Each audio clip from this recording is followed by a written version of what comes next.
महाभारत काल की सबसे सुंदर स्त्री कौन थी? जो द्रौपदी से भी ज़्यादा सुंदर स्त्री थी। दुर्योधन की पत्नी का नाम भानुमति था। भानुमति काम्बोज के राजा चंद्रवर्मा की पुत्री थी। भानुमति बहुत ही सुंदर, आकर्षक, बुद्धिमान और ताकतवर थी। उसकी सुंदरता और शक्ति की किस्से प्रसिद्ध थे। यही कारण था कि भानुमति के स्वयंवर में शिशुपाल, जरासंध, रुक्मी, वक्र, कर्ण आदि राजाओं के साथ दुर्योधन भी गया हुआ था।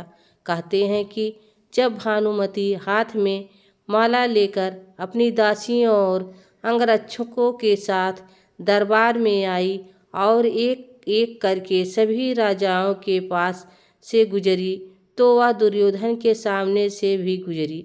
दुर्योधन चाहता था कि भानुमति माला उसे पहना दे, लेकिन ऐसा हुआ दुर्योधन के सामने भानुमति आगे बढ़ गई। दुर्योधन ने क्रोधित होकर तुरंत ही भानुमति के हाथ से माला झपटकर खुद ही अपने गले में डाल ली। इस दृश्य को देखकर सभी राजाओं ने तलवारें निकाल ली।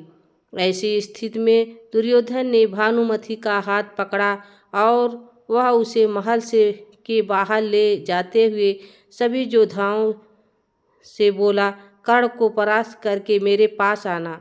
अर्थात उसने सब योद्धाओं से कर्ण से युद्ध की चुनौती दी, जिसमें कर्ण ने सभी को परास्त कर दिया। लेकिन जरासंध से कर्ण का युद्ध देर तक चलता रहा।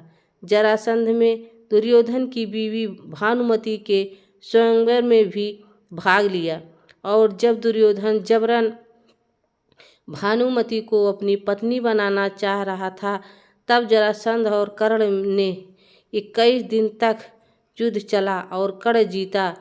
और पुरस्कार में जरासंध ने कर्ण को मालिनी का राज दे दिया। यह जरासंध की पहली हार थी। इस तरह दुर्योधन ने भानुमति के साथ जबरन विवाह किया। भानुमति को हस्तिनापुर ले आने के बाद दुर्योधन ने उसे यह कहकर सही ठहराया कि भीष्म पितामह ने भी अपने सौतेले भाइयों के लिए अम्बा, अंबिका और अम्बालिका का हरण करके ले आए थे। इसी तर्क से भानुमति भी मान गई और दोनों ने विवाह कर लिया। दोनों की 2 संतान हुई। एक पुत्र लक्ष्मण था, जिसे अभिमन्यु युद्ध में मार दिया था, और पुत्री लक्ष्मणा थी। विवाह कृष्ण के जामवंती से जन्मे पुत्र सांब से हुआ था। दूसरी ओर अभिमन्यु वत्सला बलराम की बेटी थी। बलराम चाहते थे कि वत्सला की शादी दुर्योधन के बेटे लक्ष्मण से हो। वत्सला और अभिमन्यु एक दूसरे से प्यार करते थे। अभिमन्यु ने वत्सला को पाने के लिए घटोत्कच की मदद ली। घटोत्कच ने लक्ष्मण को इतना डराया कि उसने कसम खा ली कि वह पूरी जिंदगी शादी नहीं करेगा। इसी कारण यह कहावत बनी कि भानुमति ने दुर्योधन को पति चुना नहीं। दुर्योधन ने जबरदस्ती की शादी अपने दम पर नहीं, कर्ण के दम पर किया। भानुमति का हरण दूसरा भानुमति की बेटी लक्ष्मणा को कृष्ण पुत्र सांब भगा ले गया था। तीसरा पुत्र लक्ष्मण की इच्छा पूरी नहीं हुई और वह अभिमन्यु के हाथों महाभारत युद्ध में वीरगति को प्राप्त हुआ। इस तरह की विस्मृतियों के कारण एक कहावत चरित्रार्थ होती है। कहते हैं कि भानुमति का कर्ण के साथ अच्छा संबंध हो चला था। दोनों एक दूसरे के साथ मित्र की तरह रहते थे। दोनों की मित्रता प्रसिद्ध थी। भानुमति बेहद सुंदर, आकर्षक, तेज बुद्धि और शरीर में काफ़ी ताकतवर थी। गांधारी ने सती पर्व में बताया कि भानुमति दुर्योधन से खेल खेल में ही कुश्ती करती थी। इससे दुर्योधन उससे कई बार हार भी जाता था। भानुमति को दुर्योधन और पुत्र लक्ष्मण की मौत का गहरा धक्का लगा था, लेकिन उसके बाद ऐसी बात भी सुनने को मिलती है कि भानुमति ने पांडवों में से एक अर्जुन के साथ शादी कर ली थी। कर्ण और भानुमति कहते हैं कि दोनों की मित्रता प्रसिद्ध थी। कर्ण और दुर्योधन की पत्नी भानुमति एक बार शतरंज खेल रहे थे। इस खेल में कर्ण जीत रहा था। तभी भानुमति ने दुर्योधन को आते देखा और खड़े होने की कोशिश की।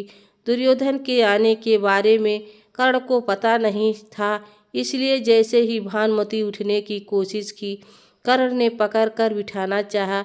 भानुमति के बदले उसके मोतियों की माला कर्ण के हाथ में आकर टूट गई। दुर्योधन तब तक कमरे में आ चुका था।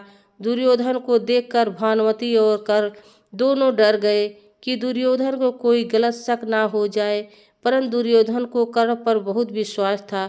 उसने सिर्फ इतना कहा कि मोतियों को उठा ले, और वह जिस उद्देश्य से आया था उस संबंध में कर्ण से चर्चा करने लगा।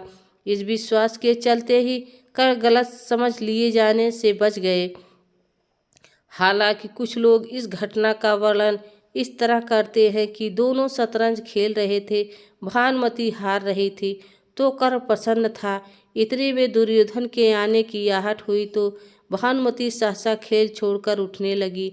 तो कर्ण को लगा कि हार के डर से भाग रही है, इसलिए उसने उसका आंचल पकड़ने के लिए झपटा। अचानक की गई इस हरकत से भानुमति का आंचल फट गया और उसके सारे मोती भी वहीं बिखर गए।